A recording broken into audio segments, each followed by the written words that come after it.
and what are we doing? What skills are we giving them to lead our institutions? In most cases, we put people in leadership positions that we've never prepared, or we're giving them necessary skills and tools to lead us. Then at INSIGA, our focus at the moment is on preparing the individuals to lead our institutions. What is it that we like to see? We talk about the impact for the beneficiaries. We want to see behaviors.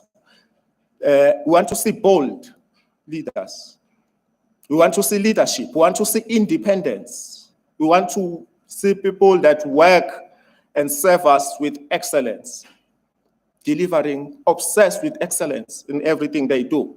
People who are willing to serve and serve our nation. The attitude, a winning attitude, a helping attitude, a sense of pride for self, for our communities, for where we live, but national pride, sense of humility, and sense of purpose. 2 weeks ago, Cheryl covered, we had partnered with the Department of Basic Education to then start working towards building our future leaders, the individuals then that will be leading our institutions going forward. 2 weeks ago, just before the schools opened, we have got about 40 beneficiaries now, that we said, before we even go and start the new year, let us go to the center. We have a center of excellence to just reflect the lessons learned from 2000 and even before COVID. It's almost a year since we started the lockdown and since we experienced the pandemic. We then said, for us, sometimes it is not just the talk. As we say, what is important for us is that we build character of these leaders. We were at the center on a Friday evening. Most students came, the last one came at about 10 at night. We started briefing the students at 11 to say we have a hike, we're going up the Machalis mountain at 4. At 6 a.m. we must be in the mountain, that means we're waking up at 4. Gave them an opportunity to say you can just climb once, or those that will go up at 4 with them, means we have to do it twice, which means it's an extra effort. Most of our students took that. They still, after sleeping midnight, they woke up at 4. At 6 in the morning, we're all in the mountain. When we go up the mountain, we've realized a number of protea flowers. A protea flower, it is our national flower, ladies and gentlemen. One key characteristic, why was it chosen as our national flower? It is of its flowering. It represents our flowering potential of us as a nation.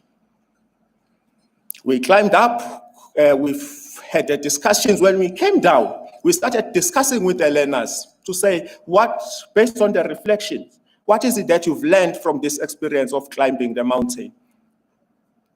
We've reflected, but what touched me was the reflection by one of our bursary program students, Azweni Matsipane, who is a medical student currently at the University of Pretoria.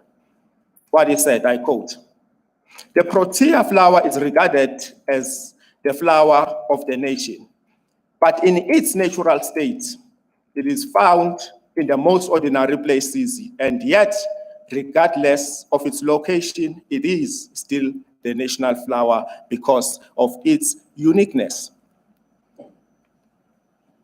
Then it resonated with me to say, could it be that we've ignored and left a lot of people in rural areas because of where they are located? Could it be that we are leaving people behind, those that are in the townships, those that are in the rural areas because of where they are located?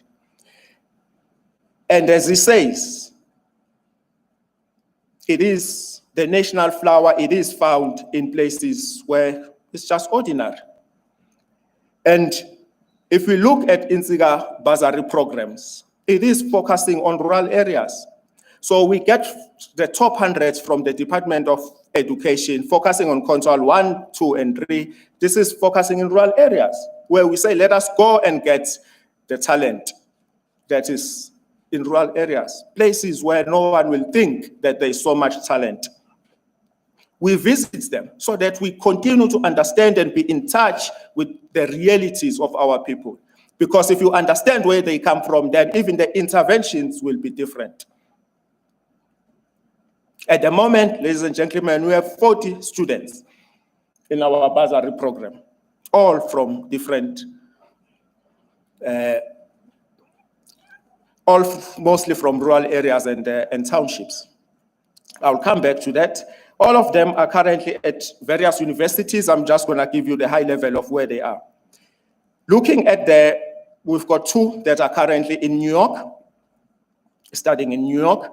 But this just gives you a background, an overview of where are they coming from, the learners. 6 from Gauteng, Limpopo, 6 KwaZulu-Natal, 9 Eastern Cape, Mpumalanga, but they are from all over the country.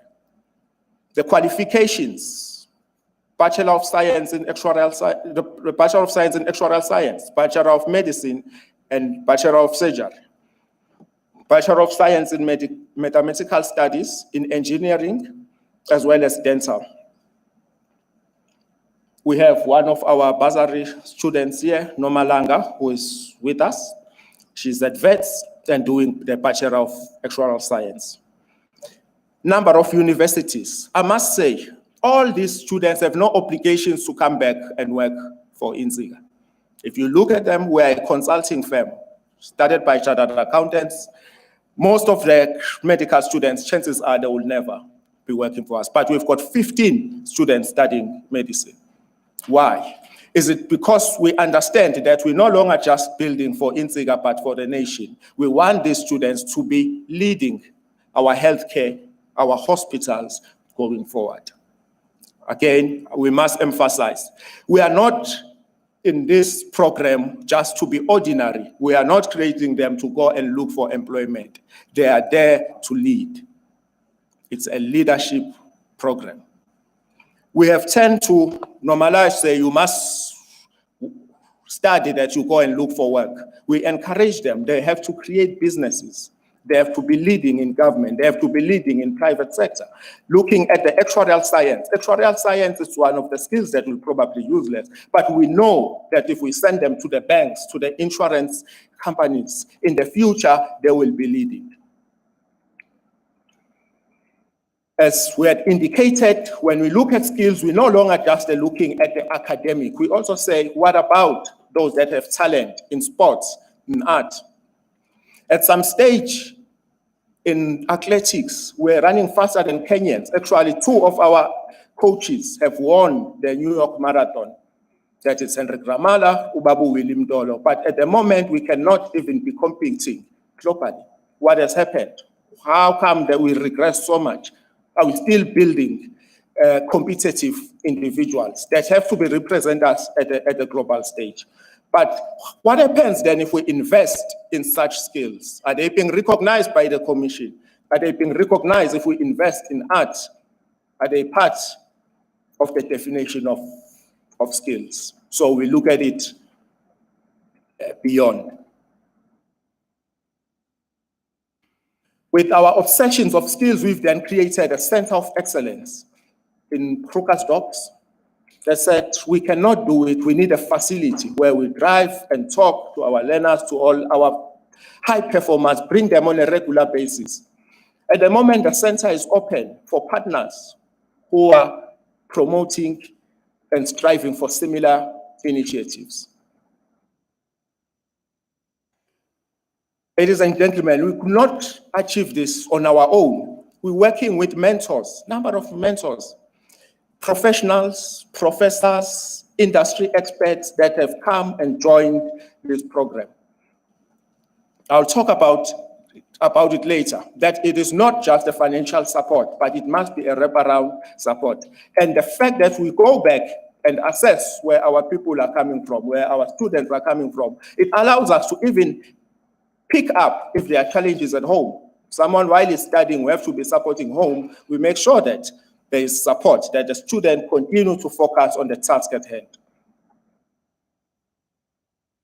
Again, we have also participated in the National Teachers Awards, understanding that the average on the students that we get, about 85, 90%, all of that could not have been possible without teachers giving them the skills and sacrificing. So we give cars at the National Teachers Awards in partnership with the Department of Basic Education. They run the progress and we recognize our teachers that have selflessly contributed to the building of our nation. I'll come on that note with one case study where I visited KZN, went back to my high school. When I was visiting, I then went to the principal. The principal said, Mr. Mkhize, I've been trying to build a school hall since you've left. It has taken us 15 years as SGB trying to build a school hall. This year is my year where I'm retiring. Really, I would like to leave this community with something that will be a legacy, but that will assist in building skills, where the kids can do dancing, they can do art, they can do other activities, but they can also study. In January, I called him, it was a Thursday. He then said, come, we have to discuss this. He said, no, we can't come because of COVID, but let us discuss it on Zoom. We discussed it on Zoom, it was a Thursday. On a Friday, we sent the team down to get the plans and everything for us to assist the principal in finishing the school hall. On a Tuesday, we wanted to do a follow-up meeting. We tried calling him. We've got a call actually around about 1. Which, you know, Mr. Zwide is no more. He has passed on because of COVID. We went down, but what is important is what is the society and leaders that are in the institution doing to make sure that we have institutions that we'll be proud of going forward. He is an example. We have built centers for learning, because church is one of the institutions. We are not apologetic about that. Sometimes corporate, they say, but how do you associate yourself with the church? From where we come from, it is Mtandazo, Nabo Mama, Nabo Gogo, Nabo Baba, that brought us to where we are today. We also have our program where we give blankets, food on a daily basis to number of families. We have our first graduates on the program that have graduated, and we still seeing more. We're expecting more to come. Key again, students, once you've graduated, it's not that you're out of the program. You continue to be in the program, because the role is really not just for them to graduate, to make sure that they get employment, but also they go to the areas of specialization. And how do we support them post-graduating? So if we look at our program and integrated roundabout, wraparound learner support program, the first one is on the fees. We've changed our terms of reference. We said we're no longer excluding anyone. Once we're in the program, it is our responsibility. If NSFAS gives opportunity students second chance, why private sector cannot give students second chance? So we said, let us give second chance. Tools and laptops, the environment has changed. How can we support? Sometimes private sector can come with tools. Providing tutoring services. There are other services that we can provide, either as mentors, as tutors, mentorship and coaching. As we said, we are in search for the mentors that can come and be part of our program. The wellness program, we've got the vacation, we've got the workshops that we do on twice a year, but we're also looking at specialization and international exchange program for our learners. So it's not just the qualification and then they move on. We're looking at them specializing and become the leaders of industries. In closing, ladies and gentlemen, we say let us focus on building effective institutions. Asake. Every one of us has a role to play in building the future we want. I thank you. Thank you so much, sir. And I think, Mr. Zakhele, you answered the question directly. You are not ambiguous about what is it that needs to be done. You were very spot on, you were very direct, and you led by example. You said, this is what we have done. Let others join us for us to do more. So for that, we really thank you, and we really hope that you have inspired others, other companies out there to do more than what you are doing. As it is, one could even confuse you for a government department for the work that you are doing. Thank you very much, really appreciate it.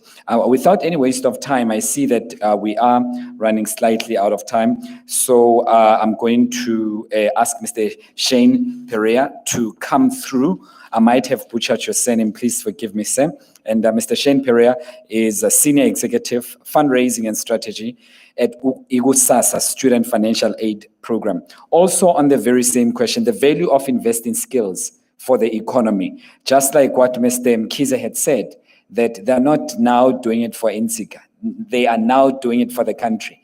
They are not training and sponsoring actuarial scientists. They are not sponsoring accountants and whatever. They are sponsoring doctors. And those people won't work for NCICA. They will be injected into the South African economy. How unselfish is that? Thank you very much, sir. Mr. Shane Perea, please, this is your opportunity, sir. Bedazzle us. We're looking forward to it. Can we give him a round of applause for encouragement and inspiration? Good day, ladies and gentlemen. I'm Shane Perea. I'm Head of Fundraising and Strategy at IGUSASA Student Financial Aid Program, which stands for ISFAP. We are a non-profit entity which was formed way back in 2016, end of 2016, beginning 2017, as an outcome of the ministerial task team objective that was set to find a solution for the missing middle category of students and funding for the missing middle category of students in South Africa. As you would understand, funding education is a massive challenge in the country, and it's not just government's prerogative to solve that problem. And that's where private sector engaged with the public sector to understand how they could come and address this problem and this challenge together. ISFAP got formulated under the Tutuka Education Upliftment Fund, which is part of the SAICA, which is South African Institute of Chartered Accountants, at the end of 2016, beginning 2017, quite soon after when the hashtag Fees Must Fall campaign hit South African shows. ISFAP was mandated to support the missing middle students, funding of missing middle students, which was predominantly within household incomes between 350,000 to 600,000 rands a year, joint household income. Thereafter, the focus was also on funding critical skills, because those are skills that the private sector and the public sector need the most. And those are also the skills that will get employment in the first wave, or as soon as employment opportunities open up. You would also understand that the country is facing a lot of challenges from a public sector funds point of view to fund education. And if you've heard, our finance minister, Mr. Tito Mboweni, to speak about the budget, there has been reductions in the education funding for the poor category of students in the country. So it remains a challenge. To give you a brief outlook, the country needs about 26 billion rands a year to fund the missing middle category of students, and needs about 40 billion rands a year to fund the poor category of students. So the poor category of students belong to a household income between 0 to 350,000, and the missing middle is from 350,000 to 600,000. And of course, the poor students are catered for by NSFAS, and it's basically funded through National Treasury. So ISFAP really looks at the other segment, the missing middle segment of students, and that's predominantly our mandate within the critical skills areas. ISFAP also focuses on not just funding education, but also providing the wraparound support that these students need to be successful at campus, at university, and further to get jobs in their employment stage. And it's very critical that we not just measure throughput rates in terms of pass-through percentages of these students graduating, but also making sure they get meaningful employment thereafter so that they contribute to the economy of this country and are paying taxes and actually are part of this economy in a more conclusive manner. ISFAP has key value proposition areas that it focuses on, one being professions development, so focusing on developing key professions in the country, which relates to the critical skills. So it funds all these critical skills with the department, which the Department of Higher Education publishes every year, which include medical professionals, engineers, doctors, nurses, field therapists, pharmacists, actuarials, accountants, and a lot of skills in the financial sector as well. The second key value proposition item is providing full cost of study. So ISFAP provides a full cost of study because we believe if a student doesn't get all the costs funded by the bursary program, the chances of him not succeeding is fairly high. So ISFAP funds not just tuition fees for the university, but it also funds accommodation, which is either private accommodation or res accommodation at campus. It funds meals, it funds transport, it funds stipend, books, laptop, and any other allowances that the student may need. Predominantly during the pandemic, we supported students with additional data allowances and additional special allowances to make sure they cope under the lockdown environment and cope with a more blended, distant learning-based study model that we have in this country now. The third value proposition is the wraparound support, and that's very critical in success of our students, and that's what we call the secret sauce, because that has seen massive amounts of throughput increases between what we offer and what a similar bursary provider would offer elsewhere.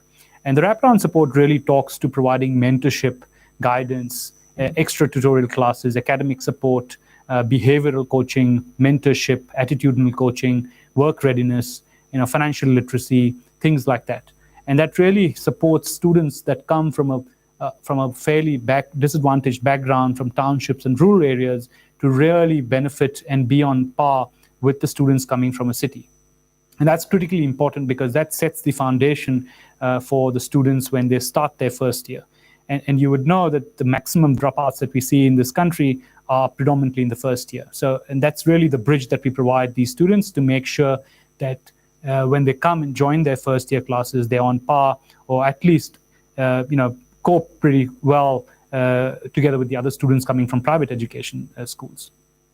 The fourth value proposition item is technology focus. And I think that goes to say that we can't expand and grow ISFAP to serve the full missing middle 28 billion rand market if we can't use technology. So using technology, using a platform to monitor, measure the performance of our students, integrate with the systems at the universities, and really rolling out an online application system platform that actually works across the national landscape is very important for us.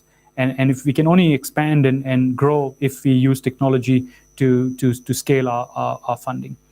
Our fifth and final value proposition item is capacity building, which is to ensure that university campuses have the capacity to support our students, have the capacity to bring out new courses, whether it's relevant to fourth industrial revolution or the future skills of what the country needs across each of these professions that I spoke about. And it's important that we support the universities in that process, whether it is bringing out new courses, whether it's brainstorming with them as to the process of how education is delivered, now more so in a hybrid education model, or whether what funding support they need and what support the students might need. And that it's a pretty evolving continuous process, and working with the vice chancellors across these universities, which are also at a different level. So like a university, a progressive university like a Stellenbosch or a WITS or a UCT is very different in its operations compared to a University of Venda or University of Limpopo. And working with these previously disadvantaged universities to bring them on scale and capacitate them so that they can deliver the value that they have to deliver to the students is critically important. So those are the 5 key value proposition elements that ISFAP focuses on. Our funding sources is predominantly from both private sector and public sector. 2/3 of our funds space. How do we identify and select our students? It's a fairly rigorous process. So applications for students open up in August every year, July, August, and they have until end of October, November to apply with their grade 11 marks. We then do a very serious and rigorous means testing process that is to make sure that students fall within the household incomes that they state they fall in. So we've got a partnership with the banks, the largest banks in South Africa, that actually identify and tell us, what household income does a student come from, and the applicant comes from. So we then are able to identify whether that student is within the 350 to 600,000 household income bracket, and that's very critical. Once that is done, we obviously receive the matric marks early Jan, when that's published by Department of Higher Education and Training, which we have a direct relationship with. And then we have our own filtration process of choosing some of the best students that apply for various degrees within the critical skills space across the universities in South Africa. ISFAP currently partners with 11 universities in the country, and slowly the plan is obviously to scale that up to all the 26 universities in the country in the coming few years as we increase funding opportunities. One of our key achievements over the last 3 years, 4 years that we've been in operation from 2016, 2017 is our throughput rates, and which has been a hallmark in terms of our performance. It has been a testament to our support that we provide our students, and to also the full cost of study that we give our students as well. And that's in excess of 90+%. So our throughput rate from year 1 to year 2 is at 90+% in the industry, which is fairly on the high level compared to most other bursary providers that are out there in the market. We also fund sectors across the South African landscape. So we fund students that come from various industrial backgrounds. We get a lot of funding from the banking sector, manufacturing, retail, mining, media, a lot of the SETAs from the government. We funded by the Labour Commission, by the IDC, so some of the large banks and insurance and asset management companies in the country. And we're really appreciative of this effort, because it is really a joint effort between private sector and public sector to support the missing middle funding of this country. In terms of COVID and the challenges that it brings across, has been a lot towards supporting students who have struggled going back to home to study and being able to adjust to this blended studying model. And that's been one of the biggest challenges in learning for ISFAP as well, because we have had to tailor our solutions, bring a lot of online things happen, a lot of support being given online, additional data allowances, additional special allowances, and really keeping a tab on our students because they're studying from home. And I think that's been one of the key opportunities for us to improve on, but it's also been a learning where we've actually done fairly better being a small and nimble team at ISFAP. So ISFAP is structured as a non-profit Section 18A company and with a PBO status. We have founding members which are industry leaders. So we've got SAICA, which is South African Institute of Chartered Accountants, as one of our founding members. We've got the First Rand Foundation. We've got the Banking Association of South Africa. We've got ASISA, which is Association for Savings and Investments, South Africa.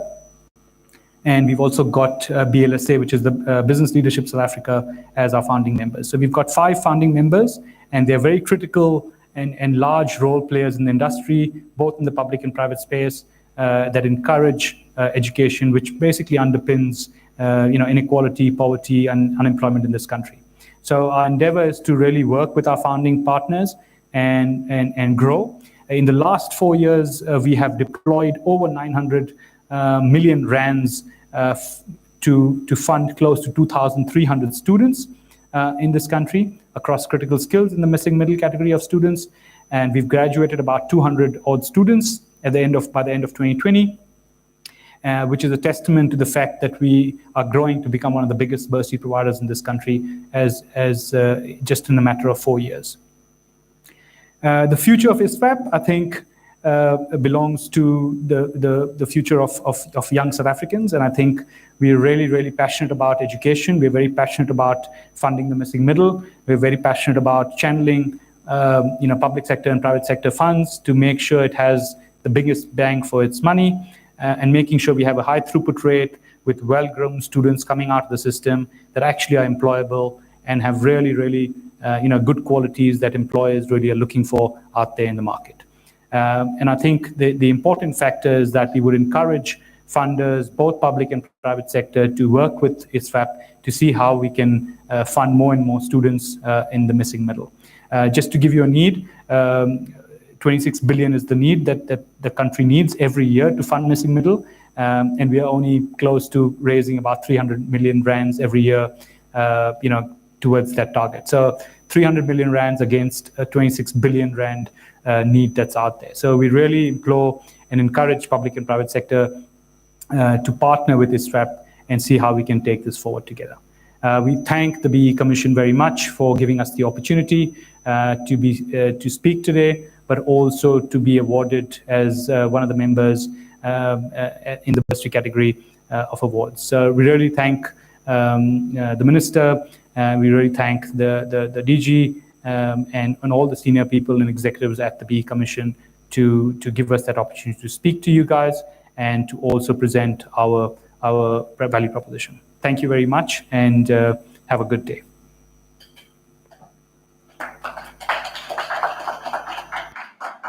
Thank you, ladies and gentlemen. I think after hearing what we've just covered, I don't want to add much more because there is not much more to add. But yeah, I mean, we really appreciate the time given by the BBBEE Commission, and we really appreciate the annual conference. And I think if I have to sum it up, I mean, you would have seen Titelo in the video there, and he's one of our bursary recipients, and he graduated at the end of 2020, and he's employed as a mechanical engineer. And that's basically the reason why we do what we do.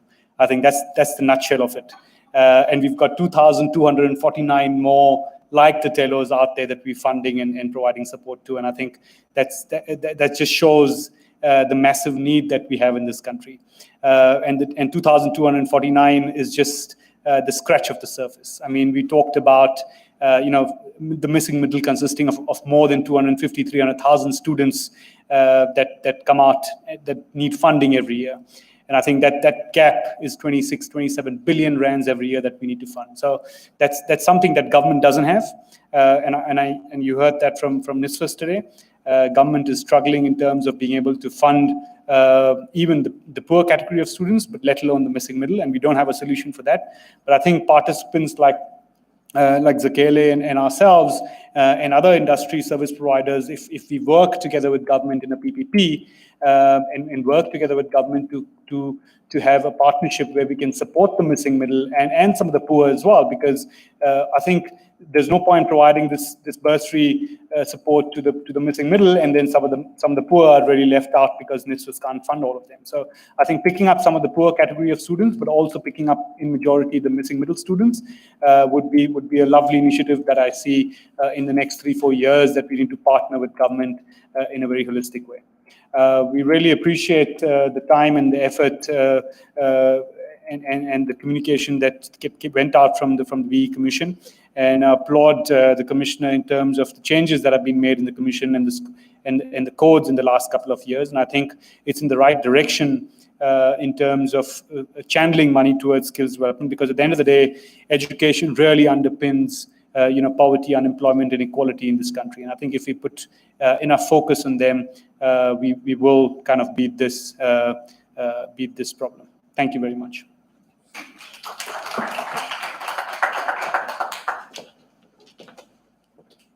Thank you very much.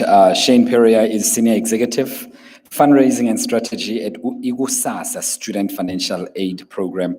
Amazing stuff. You brought physical proof of what you're doing to invest value in skills for the economy. Really great work there, Shane, and pass our message over to the entire team that side. We need entities such as yourselves to take South Africa forward. I'm going to request Miss Nontokozo Nokwalimboy to come forward, and she's got a special announcement. I won't ruin it with an introduction. Welcome, ma'am. A small round of applause for her, please.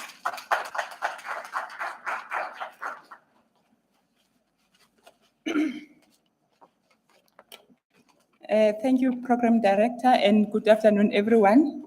So my job basically is an exciting one, wherein I'm going to be announcing the award recipients for the skills development. So, ladies and gentlemen, I think we've all heard how important skills development is for individuals, as it presents opportunities for to enhance their skills and employability, for businesses to expand, for job creation, and the ultimate growth of our economy. So, due to the significance of the skills development, the BBBEE Commission has seen it important to acknowledge and recognize entities that have implemented the skills development element in line with the requirements of Code Series 300 of the BBBEE Act. So in no particular order, I'm going to call upon now the entities that we are recognizing today. The first one being the Association of BBBEE Professionals. If they may come to the stage, if we can just give them a round of applause as they're coming to the stage. ABP, where are you? Okay, it looks like the guy went outside. So we'll just keep the award for him. And the second company is MNC Accounting. If we can just give the representative of MNC Accounting as he comes to collect the award on the stage.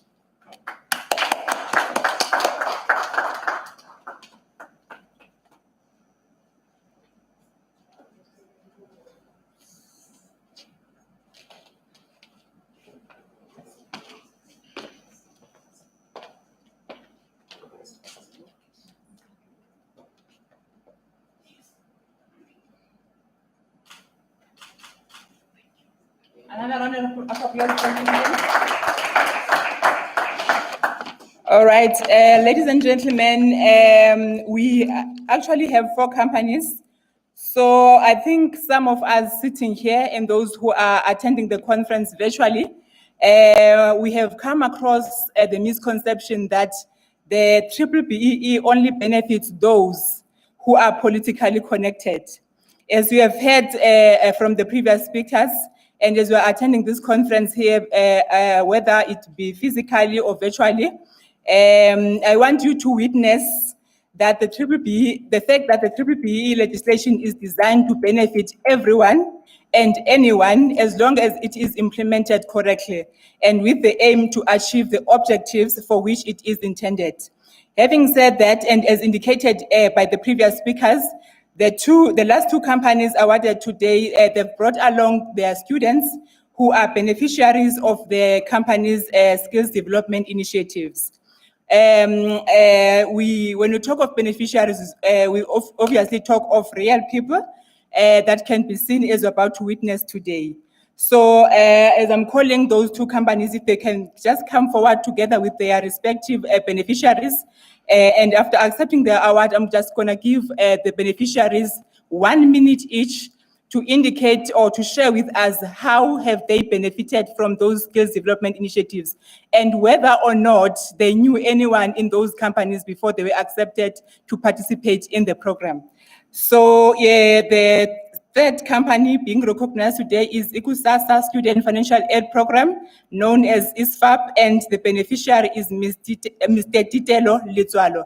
If you can just give them a round of applause as they come to the stage.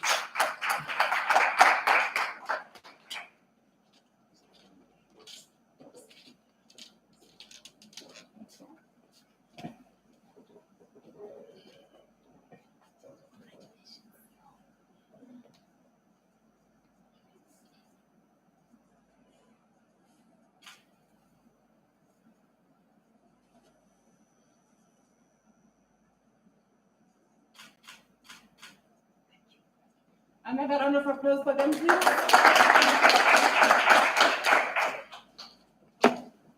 Good day, everyone.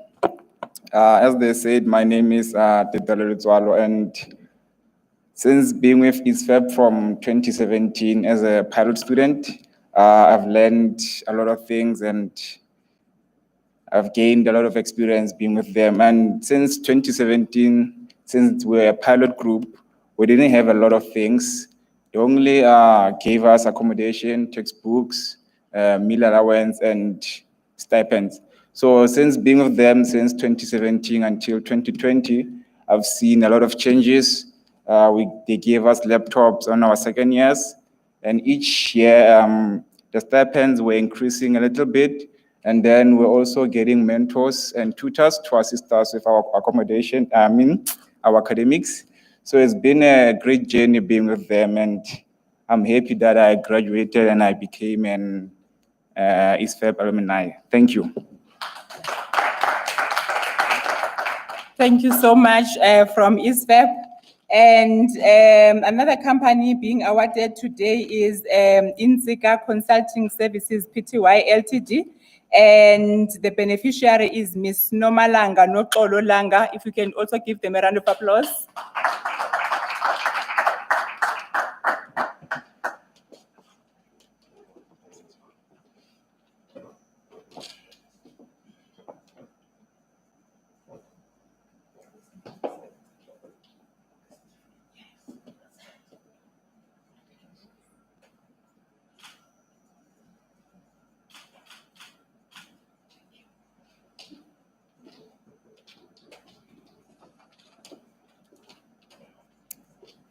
Good afternoon, everyone, and thank you to BBBEE Commission for this opportunity to stand in front of the podium.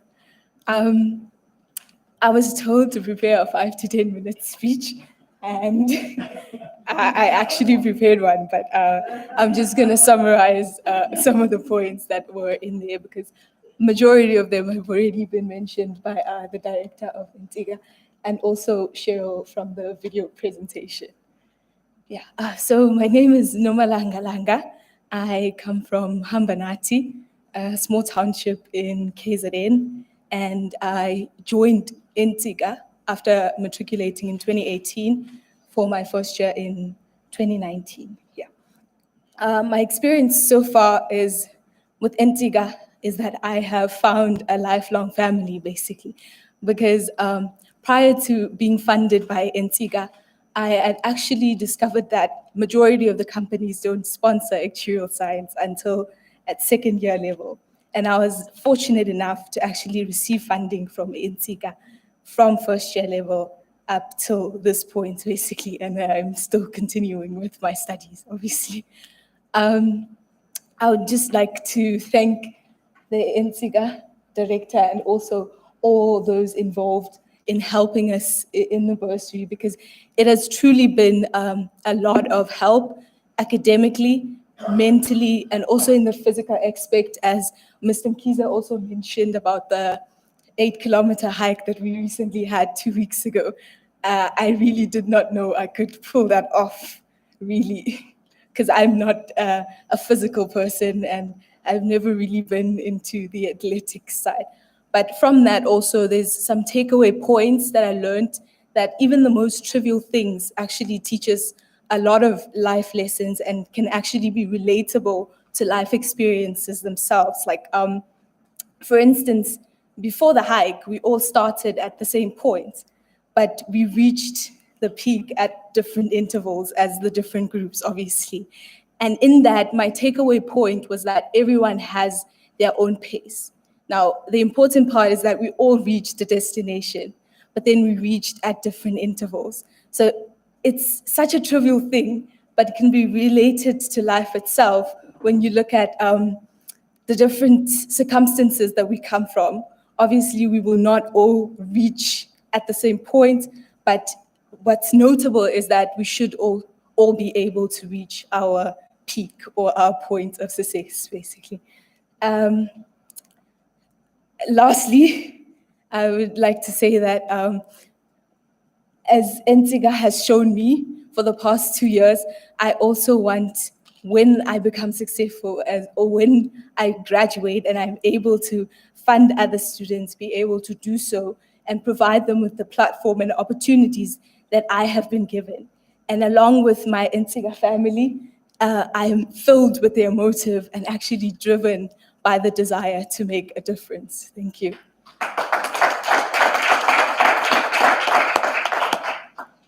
Thank you so much, Nomalanga. You made me very emotional, but I'm gonna hold my tears.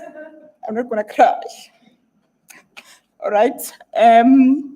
We are going to go back to the Association for BBBEE Professionals, if they can just come to the podium to accept the award. Just give him a round of applause, please.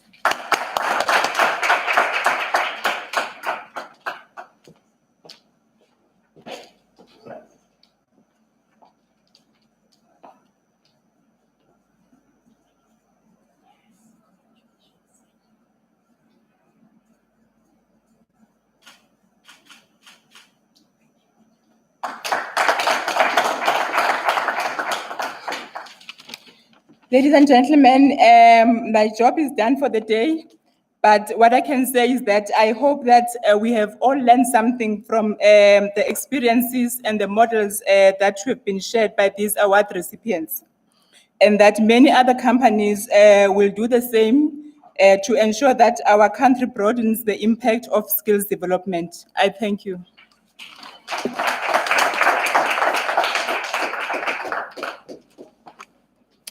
It's tears of joy. We don't need to be said. It's beautiful tears of joy from the great work that has been done. And I only wish that we could shine a light on this beautiful work, because often we get the negativities, especially when we hear about BBBEE. It's just the negative stuff.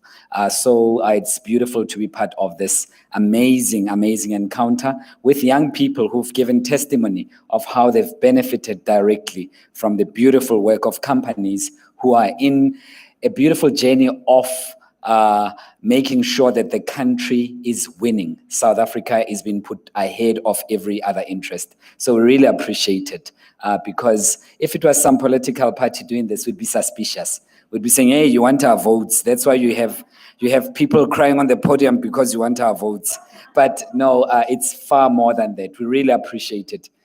Good says, and every other company. We wish you the best, and we're hoping that you'll continue to do this, even outside of the spotlight of media and everyone else. Please continue doing this for our communities. I think my job has come to an end as well, as I will be calling Ms. Muibone Khaboisile, who's the Executive Manager of Investigations and Enforcement at BBBEE Commission, to come and give the closing remarks. And after that, I won't be on the podium. But thank you so much. You have been really wonderful, tolerant, and enthused by the great work that's been done. And to the Commission, it's difficult work ahead. This is just the beginning. And it is work that is not rewarded easily. It is work that doesn't get headlines. It is work that doesn't get accolades, but it is work that will take the country forward. Thank you so much for the opportunity.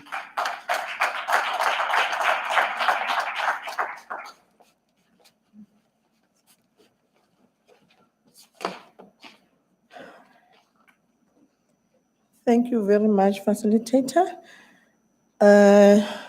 We come a long way, and I can see now it's nearing 25 to 5.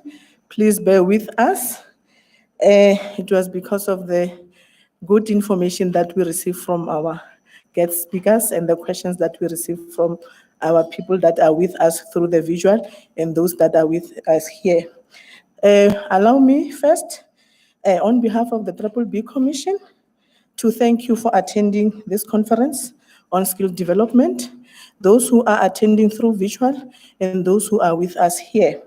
And also, let me also thank our DM in absentia, and also thank you, our facilitator, for the good work. Well done.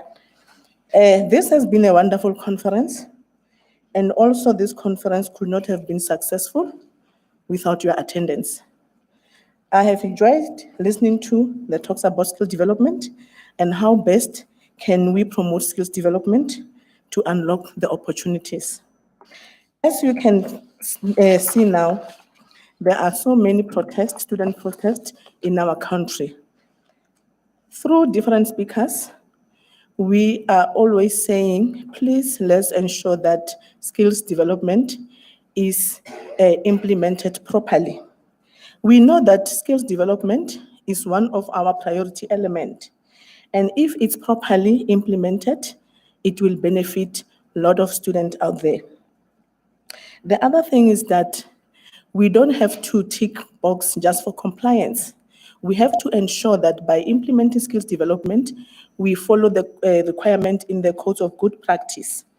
By doing that, that will also ensure that there are no fronting in implementing the skills development.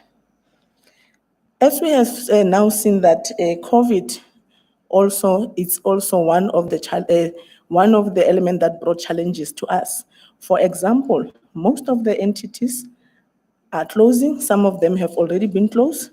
Those who are not closed, they are retrenching people, and meaning that we are going to see a lot of students who won't have benefit to enter our universities, our colleges. That will now mean we are going to have a lot of unemployment and those who are not graduated loitering our street. We've had different speakers indicating that we have students who exit the education space between grade 9 and 10, and the numbers are very high. And we don't want to see having youth loitering the street. That means they will end up in prison, and we don't want that. We need to ensure that as government and private sectors, we partner and ensure that we implement the skills development. The BBBEE Commission indicated that their doors are open. If you need assistance in how best can you implement the skills development, please come to us. We'll also assist in showing you how best can you implement skills development, so as you can also benefit thousands of students that are outside there that need our assistance. Also, we have had different speakers. For example, our DM made a proposal to say, why don't we increase the 6% to 10%? It's a proposal that is on the floor to ensure that we push the numbers of students that are in need, that can be assisted through the skills development program. The other thing is that different speakers have spoken to say we need partnership. The question is, how best can we partner with different stakeholders in ensuring that we implement the skills development through proper channels? The other thing is that we've got different ships, the internships, learnership, apprenticeship. How are we going to see that beyond these ships? How best can we absorb the student back to the workspace so as we avoid having an increased number of unemployment graduates? Also, that partnership, somebody must drive it, and we need to ensure that that partnership is now being implemented. And the BBBEE Commission, again, is there to ensure that if you want to implement it, make sure that you follow the proper requirement. Also, we also need to ensure that when we implement our skills development, we need to ensure that we've got relevant skills, as Mama Yande has indicated that now we are living in COVID, and COVID has shown us that, guys, we are living in a different space, that technology now is taking over. How best can we make sure that we develop our students in the right direction, have the relevant skills? We've got shortage of skills. How best can we ensure that the skills that we are going to provide is the relevant one to the workspace? We need to ensure that we do a proper identification of scarce skills and ensure that we have relevant programs that will address that. Also, we need to ensure that we create platform for spending in a proper manner that can benefit our student. And also, our verification agencies, I'm happy that from the ABP, it was said that let's encourage our members to ensure that when they do the verification process, they ensure that it's the right measures that are being put in place. We don't just tick for compliance sake. We do the proper job. And also, what I liked is that the BBBEE Commission is also a contributor to NSFAS. As you had Thaisa in the morning, she indicated that the BBBEE Commission, through its contribution, 256 students were able to benefit through the contribution that we made as the BBBEE Commission. And as the BBBEE Commission will continue to ensure that we do contribute to ensuring that our students are not left out, are not just loitering around the country. We'll ensure that we are also playing our part.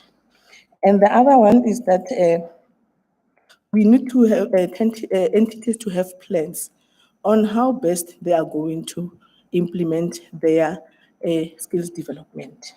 By doing that is to ensure that after a student or a learner has completed their internship or apprenticeship or learnership, what is it that they're going to do beyond that? We don't want to see a student just being trained for a year or two. Then after that, the very same student is going to add to the number of unemployed graduates. We need to, for entities to have plans that goes beyond the internship or the learnership. The last one that I like to say is also to congratulate the entities that have won the award today for doing the good job in ensuring that they implement the skills development successfully. I like to say congratulations to the entities once more, and also encouraging other entities to do the same in ensuring that we provide to the students who are in need, and also taking from the good people that have done the work to ensure that going forward, this is how we need to implement our skills development in a proper way in terms of the code of good conduct, a code of good practice requirement. With that, I just like to say once more, your presence helped us to make this event a great success, and your enthusiasm and positive spirit helped make our time together productive and fun. Lastly, I'd like to thank the organizers of this event for ensuring that it becomes a memorable success.